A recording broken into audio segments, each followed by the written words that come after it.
My name is Margot Hayes, and I'm 66 years old. What I'm about to tell you changed my life forever. The funeral for my husband Ernest was the quietest day of my existence. There, beside his grave, I received a message from an unknown number that sent a chill through me. I'm alive.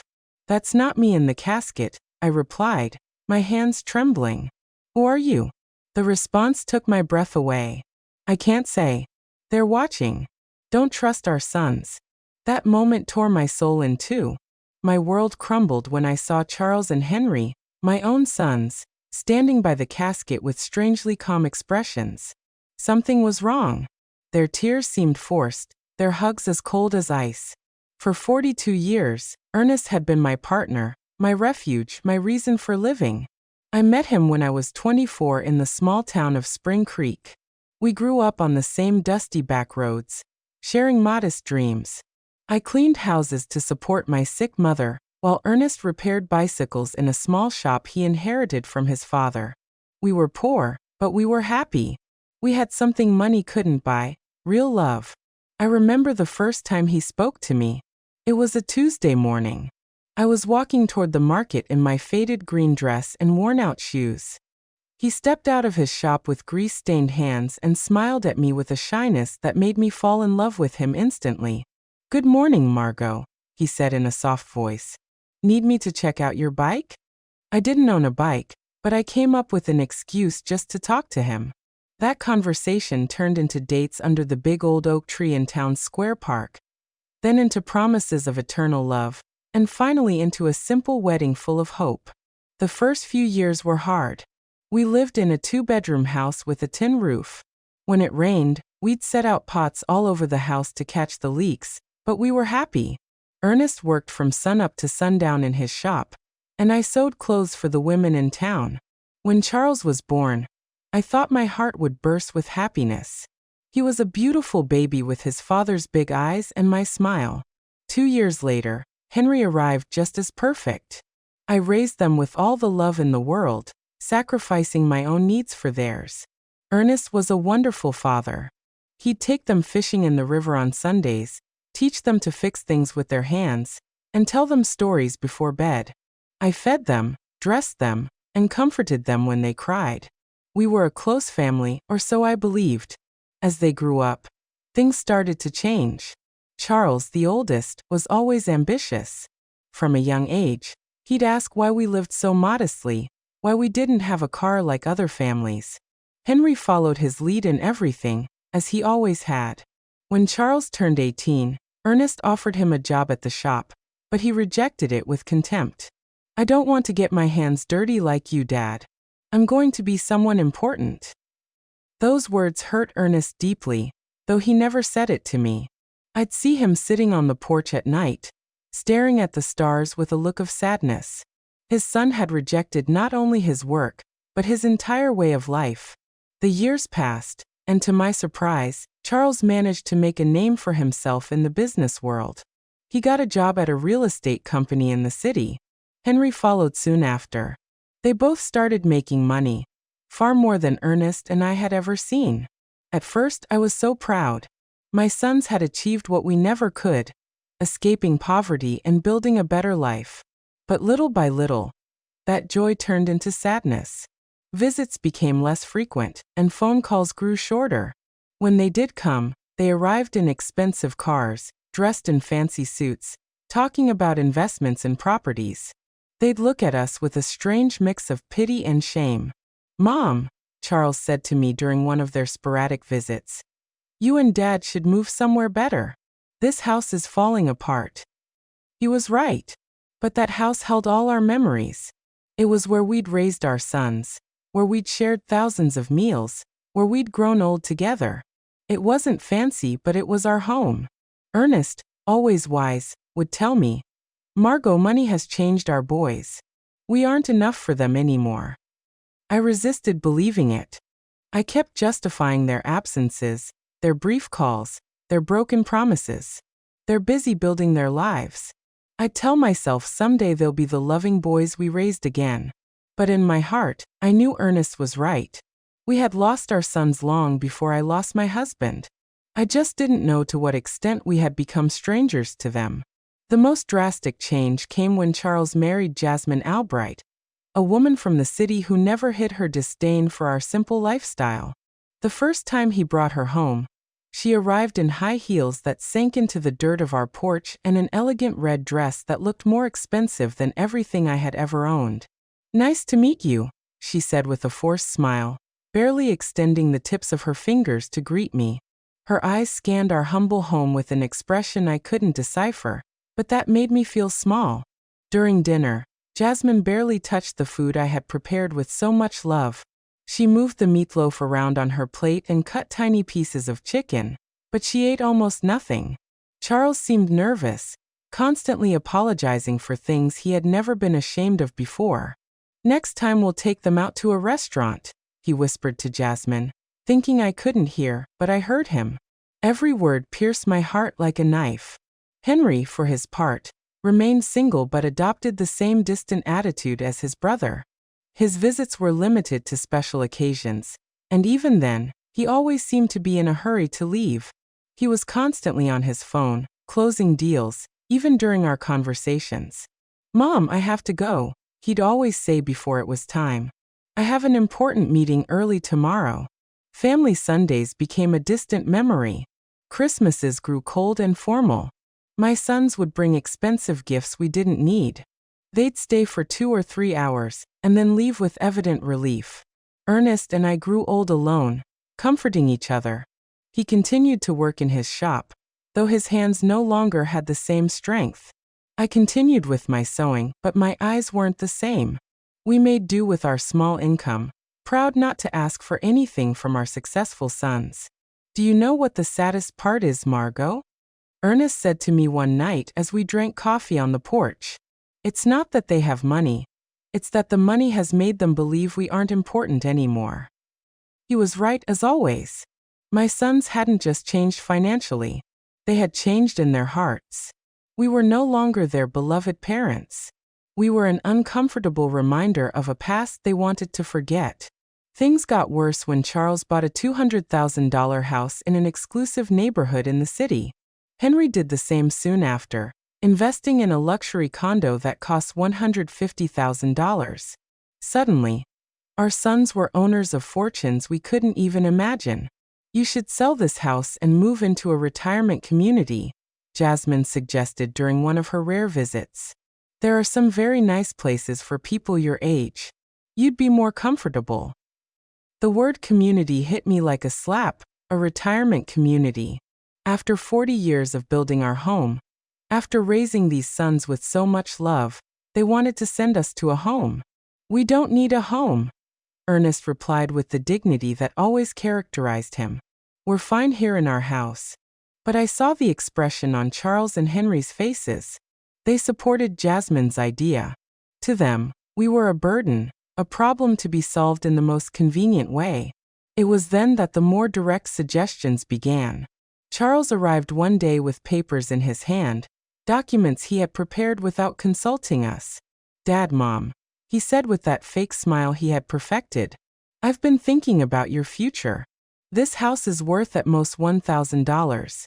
If you sell it, I can add some money so you can move somewhere better, a better place." To us, there was no place better than the home where we had been happy for decades. But Charles didn't understand that. For him, everything came down to numbers, to monetary value. "Besides," he continued, "I think Dad should retire from the shop. He's already 70 years old. It's time to rest." Ernest looked at him with infinite sadness. "Son, working isn't a burden for me. It's what keeps me alive, what gives meaning to my days." "But you could get hurt," Henry insisted, backing up his brother, as he always did. "At your age, an accident would be very dangerous." Their words sounded caring, but I sensed something more behind them. An impatience, an urgency I couldn't fully grasp. The following months were tense. My sons increased the pressure for us to sell the house.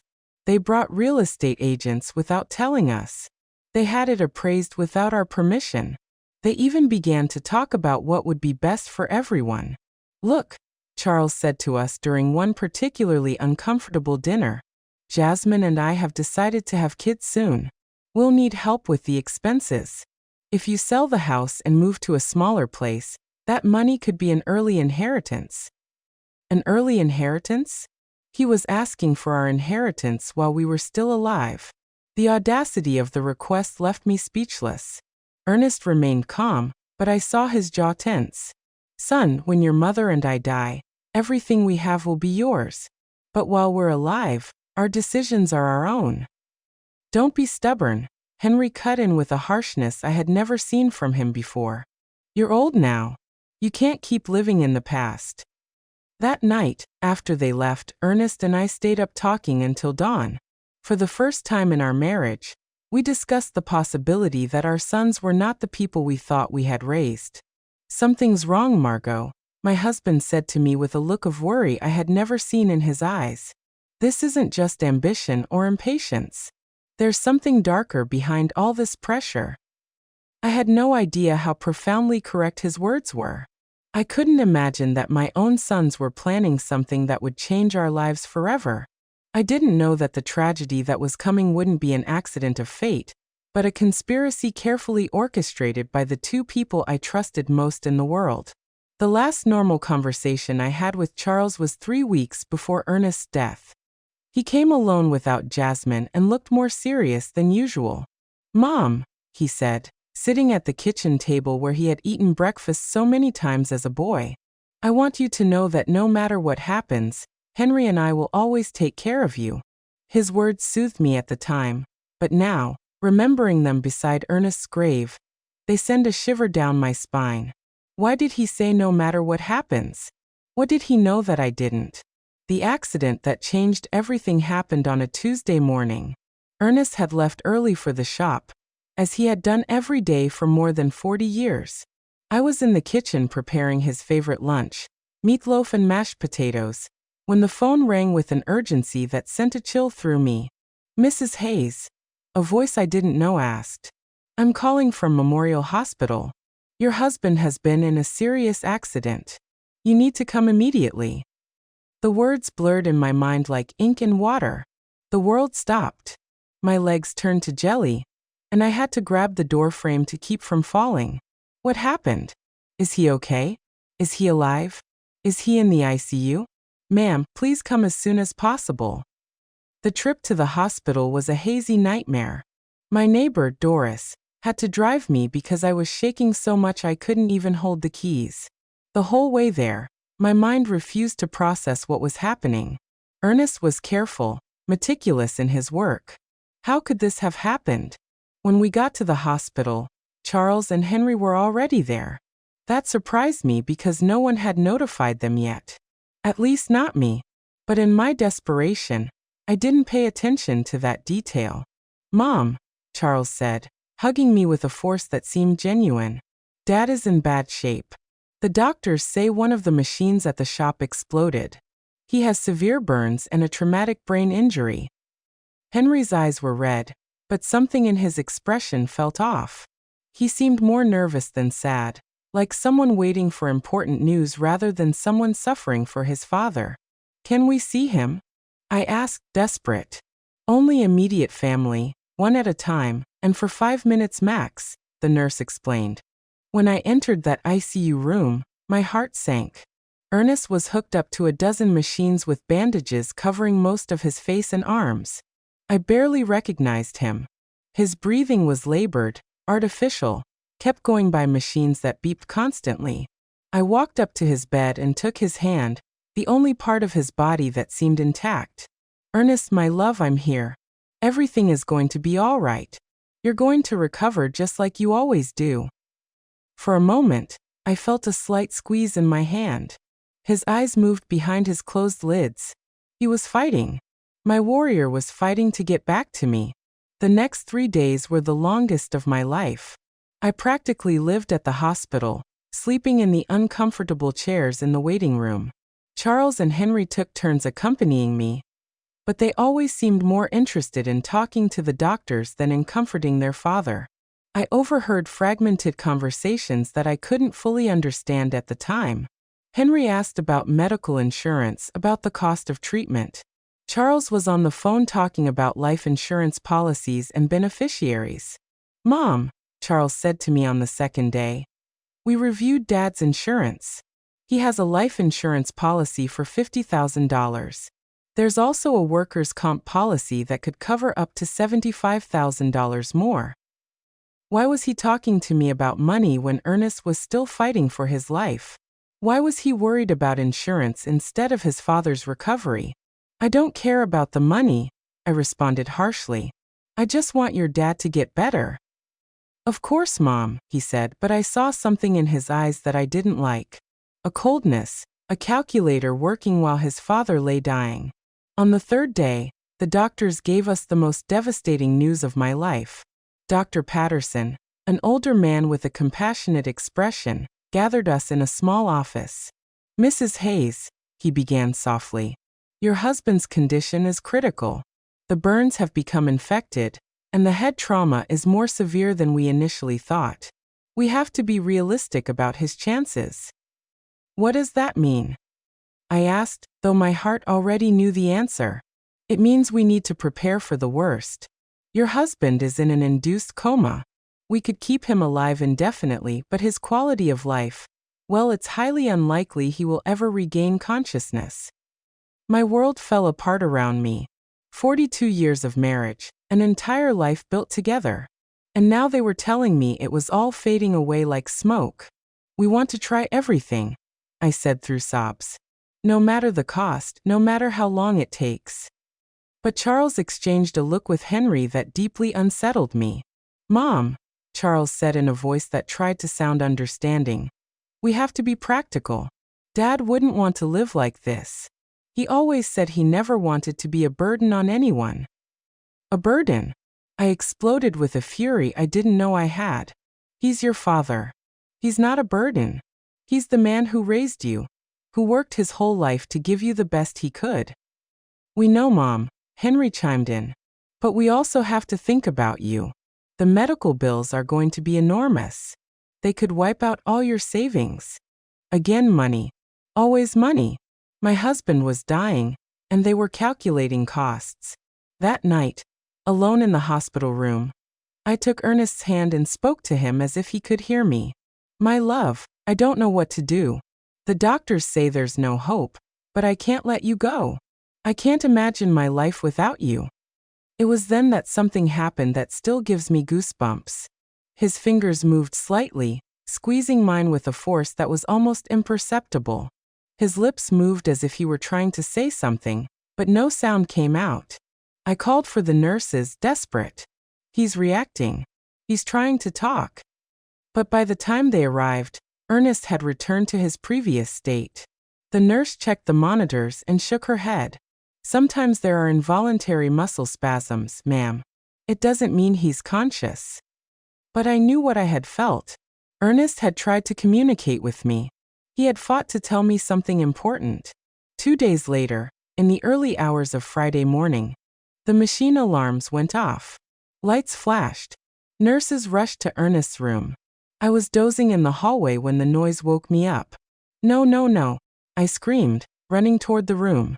The doctors worked for 40 minutes trying to resuscitate him, but it was useless. At 4:37 in the morning, Ernest was officially declared dead. The pain I felt in that moment was physical, as if my heart had been ripped from my chest. I collapsed by his bed, hugging his still warm body, refusing to accept that he was gone forever.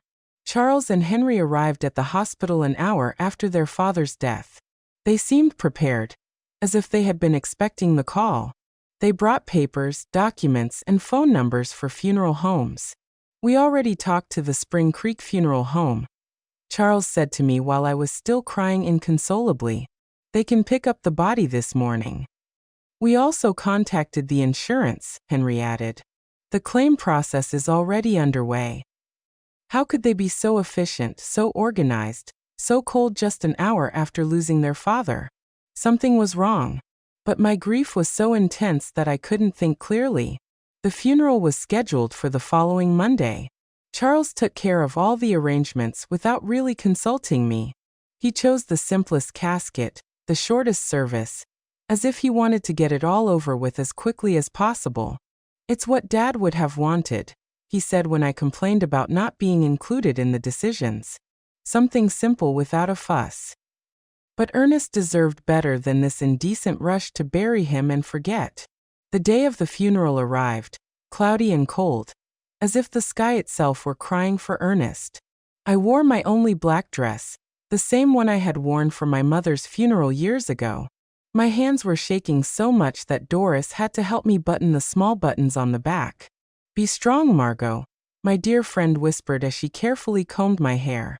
"Ernest would want to see you strong." But I didn't feel strong. I felt empty, like a shell without a soul. 42 years of marriage can't be buried so easily. Every object in the house reminded me of him. His coffee mug on the table, his tools on the porch, his pillow that still held his scent.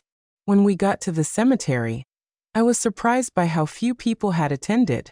I expected to see more of Ernest's coworkers from the shop, more neighbors, more acquaintances, but it was only Charles, Henry, Jasmine, Doris, me, and the pastor. For a man who had lived 70 years in the same town, who had helped so many people, the funeral seemed strangely empty. "Where are the guys from the shop?" I asked Charles. "We didn't want to bother anyone," he replied quickly. "Dad was a private person. He would have preferred something intimate." But that wasn't true. Ernest loved his community. He cared about his neighbors. He would have wanted them to come say goodbye. Why had Charles decided to make everything so secretive, so rushed? During the service, I watched my sons with a strange emotional detachment. Charles had a solemn expression appropriate for the occasion, but his eyes constantly darted toward his watch. Henry seemed restless, as if he had more important things to do. Jasmine discreetly checked her phone behind her black veil. This was how they were saying goodbye to their father, with impatience and distractions. The pastor spoke about eternal life, about well-deserved rest, about reuniting with God. His words felt hollow in my shattered heart. I didn't want Ernest to rest in peace. I wanted him to come home with me, for us to keep growing old together, for us to keep drinking coffee on the porch every evening. When it was time to throw dirt on the casket, my legs refused to hold me up. Doris had to support me as I sobbed uncontrollably. The sound of the dirt hitting the wood was final, conclusive, hopeless.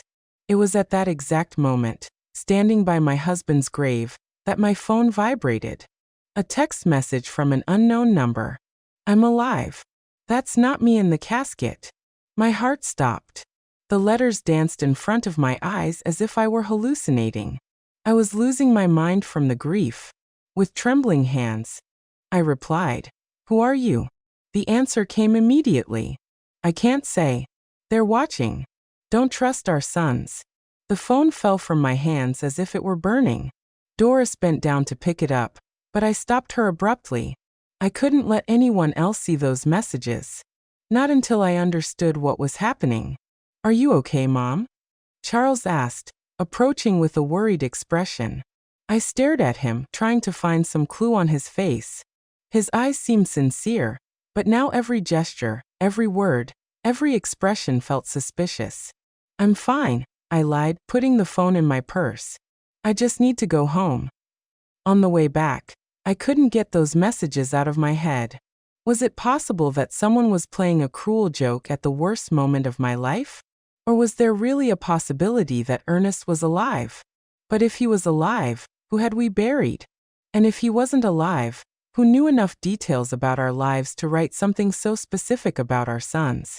That night, alone in my house, which now felt like a tomb, I reviewed every detail of the last few days. Ernest's accident had been strange from the beginning. According to Charles, a machine had exploded in the shop, but Ernest knew every screw and wire in that place. He was meticulous about maintenance, obsessive about safety. Plus, how had my sons gotten to the hospital so quickly if no one had notified them? The hospital had called me first. I was the emergency contact. How did they know about the accident before I did? And then there was the money. From day one, Charles and Henry had talked about insurance policies and beneficiaries as if they had been waiting for this moment, preparing for it. I decided to check Ernest's papers. In his old wooden desk, he kept all his important documents in a metal box. Insurance policies, the deed to the house, shop documents, everything was there. I found the $50,000 life insurance policy that Charles had mentioned. But there was something I didn't remember. The policy had been updated just 6 months earlier, increasing the coverage from $5,000 to $50,000. Why had Ernest increased his life insurance? He had never mentioned that change to me, and more importantly, who had suggested he do it? I kept looking and found something even more disturbing. A workers' comp policy that I didn't know about, purchased just 2 months before his death. $5,000 in case of accidental death on the job. $15,000 in total. A fortune for a family like ours, but also a fortune tempting enough for someone without scruples. My phone vibrated again. Another message from the same unknown number. Check the bank account. See who's been moving money. This time I didn't hesitate. This person, whoever they were, knew too much to be a prankster. They knew about the insurance. They knew about my sons. They knew details that only someone very close to us could know. I know. The next day, I went to the bank where Ernest and I had kept our account for 30 years. Mrs. Thompson, the manager who had known us forever, greeted me with sincere condolences. "Margot, I'm so sorry about Ernest. He was a good man." "Thank you, Mrs. Thompson. I came to check our accounts. I need to understand our financial situation." She showed me the bank statements from the last 6 months. What I saw froze me. Over the past 3 months, large withdrawals had been made from our savings account. $1,000 in January, $3,000 in February, $4,000 in March. Money that I didn't know had been moved. Who authorized these withdrawals? I asked, my voice trembling. "Your husband came in person," Mrs. Thompson explained. "He said he needed the money for repairs at the shop, but I kept the household accounts. I knew exactly how much money we had and what we spent." Ernest had never mentioned expensive repairs at the shop, and we definitely had never talked about withdrawing thousands of dollars from our savings. "Do you have the signatures for those withdrawals?" I asked. She showed me the receipts. Indeed, it looked like Ernest's signature, but something about the handwriting seemed off. It was too shaky, too uncertain for his usually firm, clear script. "Mrs. Thompson," I asked with my heart pounding, "did he come alone to make these withdrawals, or was someone with him?" She thought for a moment. "Now that you mention it, I think he came in with one of your sons once or twice. Charles, I think. He said he was helping his dad with the paperwork because Ernest had trouble reading documents without his glasses. Charles, my son, had been involved in money withdrawals I didn't know about, using his father's tired eyes as an excuse. But Ernest saw perfectly well with his glasses, which he never took off during the day. That afternoon, as I looked over the bank receipts again and again, I received another message. The insurance was their idea. They convinced Ernest he needed more protection for you. It was a trap. I could no longer deny the evidence piling up in front of me. The mysteriously increased insurance policies, the unauthorized money withdrawals, Charles's presence in transactions I knew nothing about, his suspicious efficiency in organizing the funeral, his coldness during his father's agony. But the question that terrified me was whether they had really planned Ernest's death, how they had done it, and who was sending me these messages. How did this person know so much about what had happened? The following days became a nightmare of doubt and suspicion. Every one of Charles's smiles, every one of Henry's hugs, every word of condolence felt like a mask hiding something sinister. But I needed more proof before I could accept a truth as horrible as the one taking shape in my mind. My phone kept receiving messages from the mysterious number. "Go to Ernest's shop. Look in his desk. There are things you didn't see." I decided to go to the shop for the first time since the accident. Charles had said a machine had exploded. But when I got there, I found something completely different from what I expected. The shop was strangely clean, too clean to have been the scene of an explosion. There were no burn marks on the walls, no debris, No signs of the destruction that such a serious accident should have caused. Where is the machine that exploded? I asked out loud. I looked all over the shop and found every machine in its place working perfectly. The welder, the compressor, the electric saw, all were intact. What then had been the cause of the accident? In Ernest's desk, I found something that sent a chill through me. A note written in his handwriting dated 3 days before his death. Charles insists I need more insurance. He says it's for Margot. But something doesn't feel right. I don't trust his intentions. Below that note was another. Henry brought me some papers to sign. He says they're to modernize the shop, but I don't understand what it's about. Why all the hurry? My husband had suspicions. He had intuited the evil intentions of our sons, but he had died before he could tell me. I kept searching and found an envelope sealed with my name on it. I opened it with trembling hands. It was a letter from Ernest. My dearest Margot, if you are reading this, it means something has happened to me. In recent months, I've noticed strange changes in Charles and Henry. They're too interested in our money, in the insurance, in us selling the house. Jasmine is putting a lot of pressure on them. Yesterday, Charles told me I should be more concerned about my safety because at my age, any accident could be fatal. I don't know why, but those words sounded like a threat. I love you, Margot. If something happens to me, don't trust anyone blindly, not even our sons. The letter fell from my hands. Ernest had sensed his own death. He had seen the signs that I, blinded by maternal love, had ignored. That night, Charles came to visit me. He arrived with a bottle of wine and a smile that now seemed completely fake. Mom, I've been thinking about your future, he said, pouring himself a glass without asking if I wanted one. The insurance money. It's already in process. It'll be $15,000. How do you know the exact amount? I asked, feigning innocence.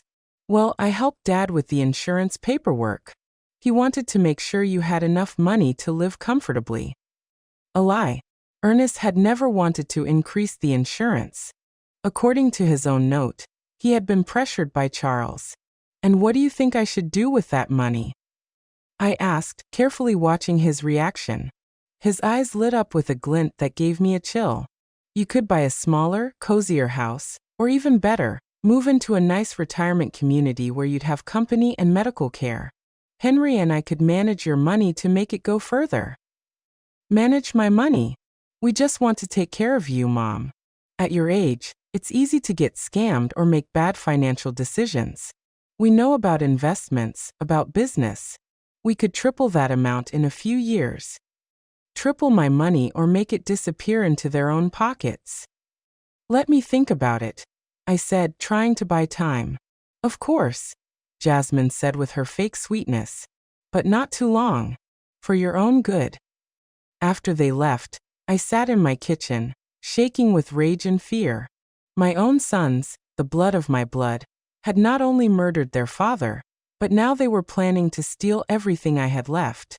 That night, my phone vibrated with a message longer than the others. Tomorrow, go to the police station. Ask for the report on Ernest's accident. There are contradictions you need to know about. The next day, I went to the local police station.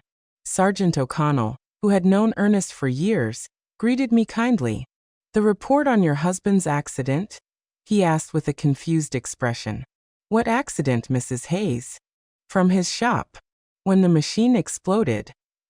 The sergeant checked his files and shook his head. We don't have any report of an explosion at Ernest's shop here. In fact, we don't have any report of a work accident involving your husband. I felt the world sway under my feet. But my son said it was an accident at the shop. That's why he was in the hospital. Mrs. Hayes, your husband arrived at the hospital on Tuesday morning, but not from a work accident. According to the medical report I have here, he arrived unconscious with symptoms of poisoning. Poisoning. The doctors found traces of methanol in his blood, a quantity sufficient to cause blindness, brain damage, and eventually death. The hospital should have informed you of this poisoning. It hadn't been an explosion. It hadn't been a work accident. Someone had deliberately poisoned my husband. Why didn't anyone tell me this? I asked, my voice breaking. The immediate family who signed the hospital papers requested that the information be kept confidential to avoid unnecessary speculation. They said, "You were too emotionally fragile to handle the technical details." The immediate family. Charles and Henry had hidden the true cause of Ernest's condition, invented the story of the explosion, and manipulated everyone, including me, to cover up a murder. Mrs. Hayes, the sergeant continued, if you suspect the circumstances of your husband's death, we could open a formal investigation. I had more than suspicions. I was certain that my own sons had murdered their father for money. That afternoon, Henry came home with a bouquet of flowers and the same fake smile as Charles. "How are you, Mom? You look tired."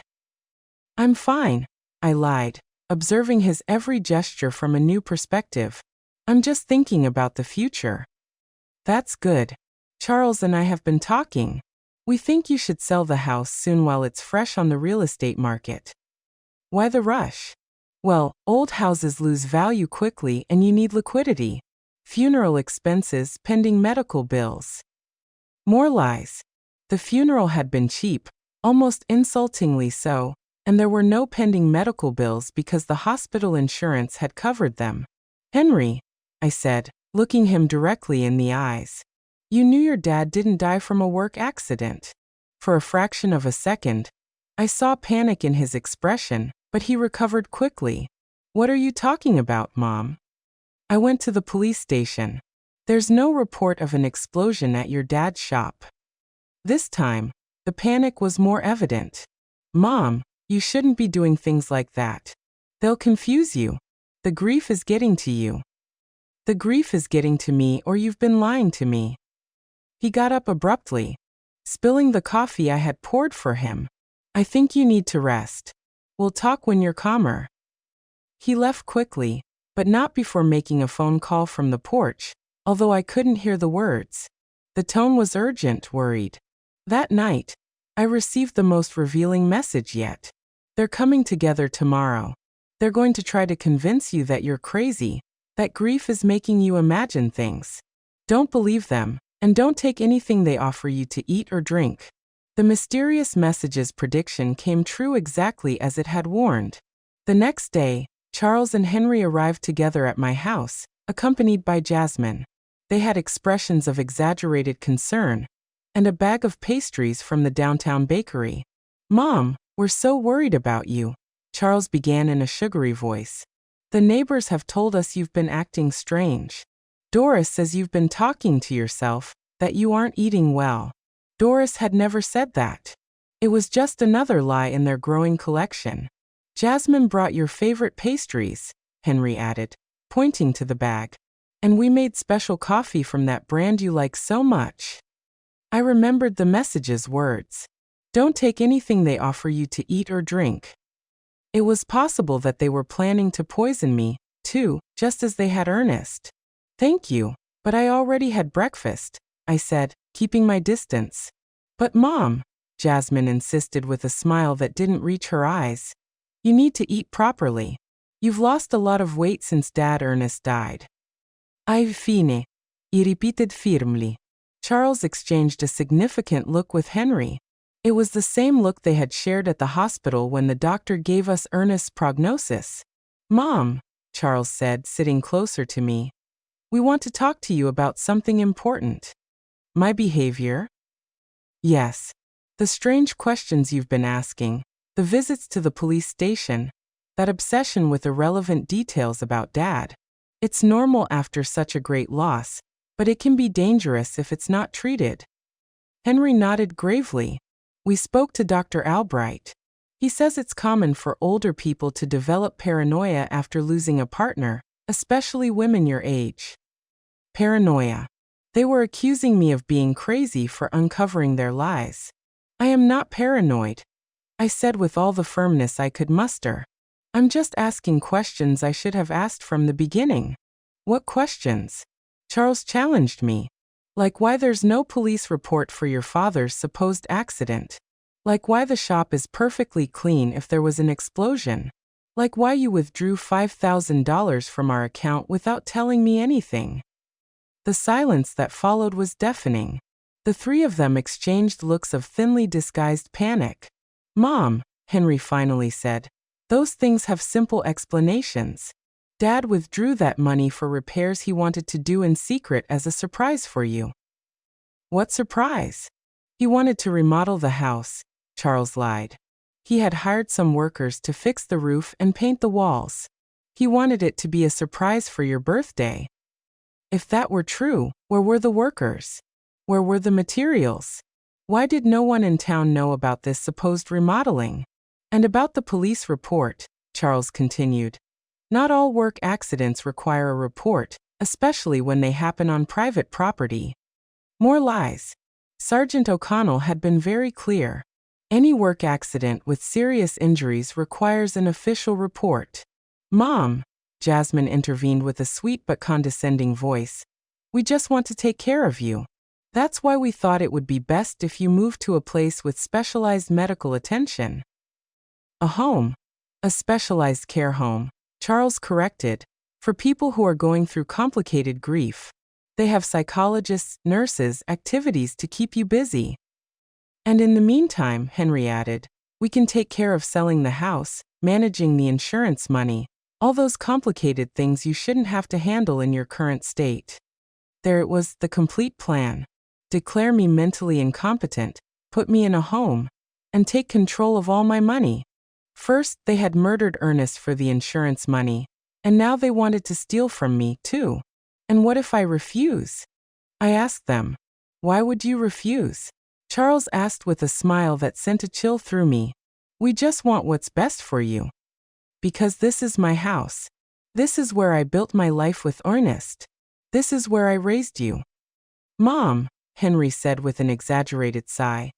You can't live in the past forever. Dad is gone. You have to accept it and move on. I have accepted it, but that doesn't mean I'm going to give away my life and my money. The mask of concern began to crack on my sons' faces. Charles got up abruptly. All right. If you won't listen to reason, we'll have to take more drastic measures. What does that mean? It means we can start a legal process to have you declared mentally incompetent. We have witnesses to your erratic behavior. We have testimony from doctors who confirm you're suffering from senile paranoia. Doctors? What doctors? I hadn't spoken to any doctors about my mental state. Dr. Albright already signed a preliminary report, Henry added. He says that based on our descriptions of your behavior, it's likely you need specialized care. A doctor who had never examined me had signed a report about my mental state, based only on what my sons had told him. How much had it cost them to buy that false evaluation? So you can cooperate voluntarily, Charles continued. Or we can do it legally, but either way, you're going to get the help you need. It was a direct threat. If I didn't hand over my money voluntarily, they would use the legal system to steal it from me. I need time to think about it, I told them, trying to buy time. Of course, Jasmine said with her false sweetness, but not too much time for your own good. After they left, I sat in my kitchen, trembling with rage and fear. My own sons, the blood of my blood, had not only murdered their father, but now they were planning to steal everything I had left. That night, my phone vibrated with a message longer than the others. Margot, this is Stephen Callahan, a private investigator. Ernest hired me 3 weeks before he died because he was suspicious of Charles and Henry. They poisoned him with methanol mixed in his breakfast coffee. I have audio evidence of their conversations, planning everything. Tomorrow at 3 o'clock in the afternoon, go to the corner cafe. Sit at the back table. I'll be there. At last, I would know who had been sending me those messages, and more importantly, I would have the proof I needed to get justice for my husband's death. But I also knew I didn't have much time. Charles and Henry had shown their hand. If I didn't act fast, I'd end up locked in a home while they spent the money that had cost Ernest his life. The war had begun. And even if I was a 66-year-old woman against 2 ruthless men, I had something they didn't. The truth. and the truth sooner or later always finds a way to come out. That night, for the first time since Ernest's death, I smiled because I knew my husband had not died in vain. His caution, his instinct, his decision to hire a private investigator was going to allow me to get justice. Charles and Henry had seriously underestimated their mother. They were about to discover that a woman fighting for the memory of her murdered husband is a force more powerful than all their greed combined. The next day arrived, filled with nervousness and anticipation. I dressed carefully, choosing my most serious purple dress, the one I wore for important occasions. If I was going to meet the man who could give me the answers I needed, I wanted to be prepared for any revelation. At 2:30 in the afternoon, I walked toward the corner cafe with determined but cautious steps.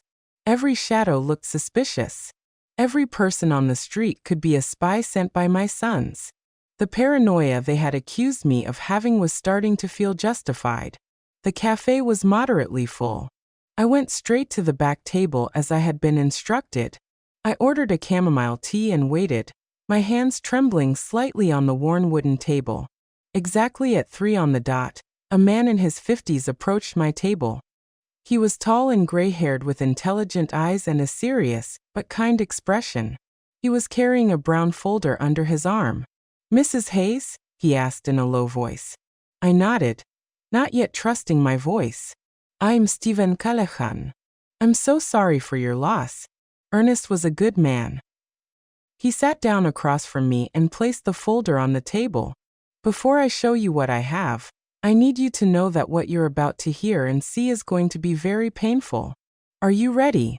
"I've been getting ready since I received your first message," I replied with a firmness I didn't know I had. Stephen opened the folder and took out a small voice recorder. "Ernest came to see me a month ago. He was worried about his son's behavior. He hired me to investigate them discreetly." He pressed the play button. Ernest's voice, so familiar and dear, filled the small space between us. "Stephen, I need you to know that if something happens to me, it won't be an accident. Charles and Henry have been pressuring me to increase my life insurance. Yesterday, Charles brought me papers he said were to better protect Margot. But when I read them, I realized there were also clauses that directly benefited them." My heart sped up. Hearing Ernest's voice was like having him back for a few minutes, but his words confirmed my worst suspicions. The recording continued. "Henry has been asking strange questions about my daily routine, what I eat for breakfast, what time I leave the house, if Margot comes to the shop with me. He says it's out of concern, but something about the way he asks worries me." Stephen paused the recording. "This conversation was 3 weeks before his death, but I have something more recent." He played another recording, this time with Charles's voice in the background talking on the phone. "No, we can't wait any longer. The old man is starting to get suspicious. Yesterday, he asked me why I was so interested in his insurance. Yes, I already have the methanol. It works perfectly because the symptoms look like a heart attack or a stroke. No, Mom won't be a problem. After Dad dies, she'll be so devastated that we can do whatever we want with her." Tears began to roll down my cheeks. It was the voice of my son, my own son, coldly planning his father's murder. "There's more," Stephen said softly. "This recording is from the day before Ernest's death." A new recording began. This time it was Henry talking to someone. "Everything's ready. Tomorrow, Charles is going to put the methanol in Dad's coffee. We told him it was a special vitamin supplement a doctor recommended. The idiot is going to drink it without suspecting a thing. The symptoms: it'll start with dizziness and confusion, then loss of sight, convulsions, coma. The doctors will think it's a stroke or a heart attack. By the time they realize it's poisoning, it'll be too late." My world completely collapsed. Not only had they planned Ernest's murder, but they had executed it with a coldness that terrified me. How was it possible that my sons, the babies I had nursed, the boys I had comforted through their nightmares, were capable of something so monstrous? "How did you get these recordings?" I asked through my sobs. "Ernest had asked me to put listening devices in your house," Stephen explained. "He was afraid.